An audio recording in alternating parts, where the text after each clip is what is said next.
6h47, Europe 1 vous répond, Samuel Etienne. Oui, comment vivre avec le terrorisme ? Voilà l'une des questions qui se pose après l'attentat de Nice, qui a vu la mort s'abattre sur des familles, sur des enfants venus partager un moment de fête. Faut-il s'habituer ? Comment continuer à vivre malgré tout ? Notre société doit-elle s'adapter ? Et si oui, comment ? Europe 1 vous répond ce matin avec notre invité Bruno Tertrais, politologue, maître de recherche à la Fondation pour la recherche stratégique. Bonjour Bruno Tertrais. Bonjour.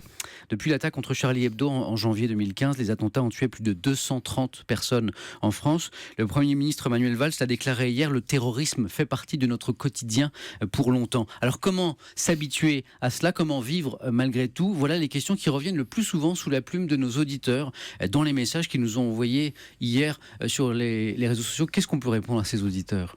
D'abord que d'une certaine manière, on ne peut pas s'habituer. Il est normal qu'on ne s'habitue pas. Ça va à l'antithèse de la manière de vivre de nos sociétés occidentales libérales, donc on ne peut pas s'habituer.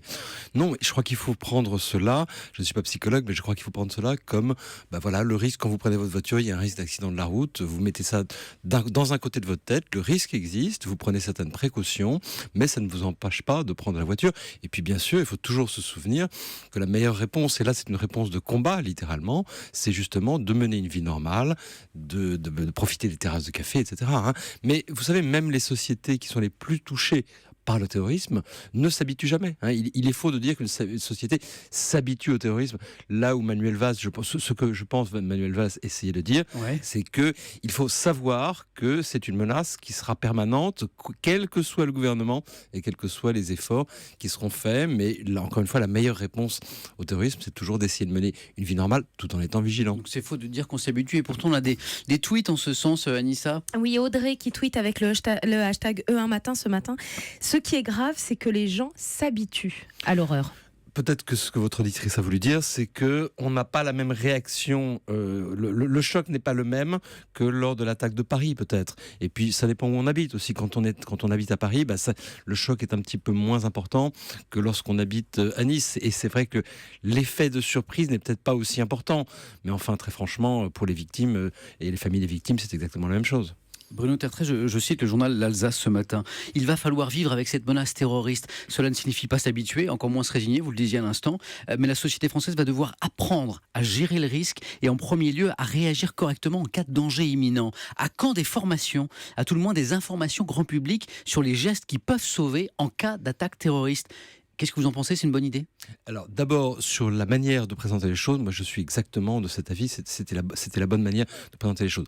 Ensuite, est-ce qu'il va falloir que chaque adulte de la population française ait une formation en cas d'attaque terroriste ? Je ne suis pas sûr. Les messages gouvernementaux, il y en a déjà. Il y a déjà des spots, des tweets, etc. qui disent voilà, que faire, comment réagir face à une attaque terroriste. Peut-être que, vous regardez les petites affichettes dans le métro, vous les avez vues ? Non. Voilà. Je prends pas le métro. Oui. Alors effectivement, si vous prenez pas le métro, bon. Moi je le prends, mais je ne les ai pas vus. Dans le métro, dans le RER, il y a conduite à adopter en cas d'attaque terroriste. Apparemment, la campagne gouvernementale n'est pas très efficace. Bon. Oui, parce que manifestement, Anissa l'a pas remarqué. Ouais. Exactement. Donc il y a peut-être des efforts à faire là-dessus, mais le problème, et c'est vraiment pas facile, il faut pas trop en faire non plus, parce qu'il faut pas angoisser tout le monde, il faut pas que ça soit trop anxiogène. Mais effectivement, que faire en cas d'attaque terroriste ? Il y a des choses à faire ou à ne pas faire. Est-ce qu'il faut se cacher ou au contraire résister ? Vous voyez, là, il y a effectivement, on ne va pas dire une formation, mais peut-être une communication gouvernementale à ajuster. Dans un sondage IFOP que le Figaro a publié ce matin, vous l'avez peut-être vu, 81% des Français se disent prêts à accepter davantage de contrôle, une certaine limitation de leur liberté également. Qu'est-ce que ça vous inspire ? Ça m'inspire que ce type de sondage n'est pas très utile juste après une attaque terroriste. Effectivement, c'était au lendemain, cette enquête, au lendemain de l'attentat. La réaction est toujours la même. C'est toujours la même réaction immédiatement après. Il faut au contraire faire ce type d'enquête à froid. Ça nous permet de mesurer un tout petit peu mieux l'état de l'opinion.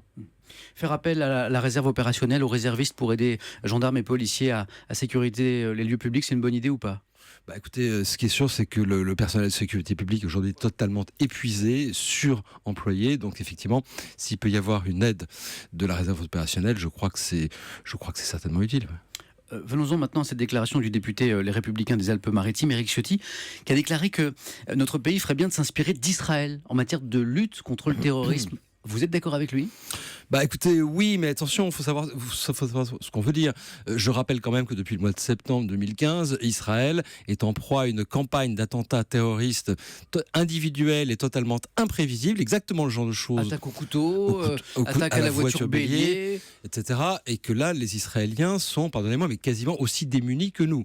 On en entend un petit peu moins parler parce que ça fait pas 90 morts, mais là, pour le coup, il faut attention, ne pas laisser penser qu'il y a des pays qui ont trouvé la recette miracle. Alors là où on cet dit que beaucoup de exemple, responsables politiques français en oui, ce moment vont et à ils Tel ont Aviv, raison vont parce en que Israël pour s'inspirer de ces méthodes.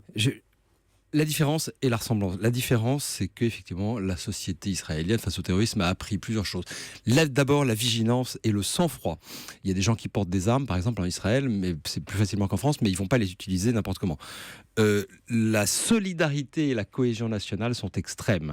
Ça, c'est très important aussi. Et puis aussi, il y a l'expérience du service militaire. Les gens savent comment réagir. Oui, puisque face à... on rappelle que c'est 3 ans pour tous les garçons en Israël, 2 ans pour les femmes. Voilà, tout à fait. Et par ailleurs, il ne faut pas penser qu'Israël est une société ultra sécuritaire. Les Israéliens savent abaisser le niveau de la menace quand c'est nécessaire. Je vais vous raconter une anecdote. Moi, au mois de janvier, juste après les attentats de novembre, je suis allé en Israël. J'arrive à mon hôtel en sortant de l'avion et je me prépare à ouvrir mon sac et on me dit non, c'est bon. En France, c'était exactement l'inverse. Pourquoi ? Parce qu'à ce moment-là, à l'endroit où j'étais, la menace n'était pas telle que, vous voyez, on voulait signaler que la menace était moins importante qu'à un certain moment. Alors qu'en France, c'était exactement l'inverse. On avait adopté le comportement... Le systématisme. Le systématisme que nous associons traditionnellement en Israël. En revanche, les Israéliens ont un atout extraordinaire qui est plus facile à mobiliser dans un petit pays. C'est vrai, c'est que la fusion et la coordination du renseignement est, je pense, vraiment meilleure en Israël qu'en France. Donc on a sûrement des choses à leur apprendre. Il ne faut pas laisser croire aux Français qu'il y a un exemple miracle. Franchement, Israël vit dans une société particulièrement compliquée, dans un environnement violent. Voilà, il y a aussi de grandes différences, il n'y a pas de solution de miracle, mais je crois que c'est utile effectivement de voir ce qui marche et ne marche pas dans ce pays. Pas d'exemple miracle pour lutter contre le terrorisme. Merci beaucoup Bruno Tertrais de nous avoir apporté votre éclairage dans Europe 1 vous répond. Bonne journée à vous. Merci.